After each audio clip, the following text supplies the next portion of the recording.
Deretan artis yang buktikan tak ada kata terlambat kuliah, ada Krisdayanti hingga Mulan Jameela. Usia dan status sosial tak menghalangi 6 artis ini meraih gelar sarjana, bahkan ada yang lanjut hingga magister.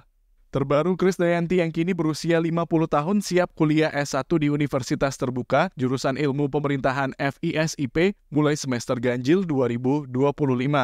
Sebelumnya, Ferry Salim sudah lebih dulu mengantongi gelar sarjana ekonomi dan sarjana hukum, bahkan kini menempuh S2 hukum. Komedian Komeng lulus sarjana manajemen di usia 47 tahun setelah sempat malas sekolah sejak SMP.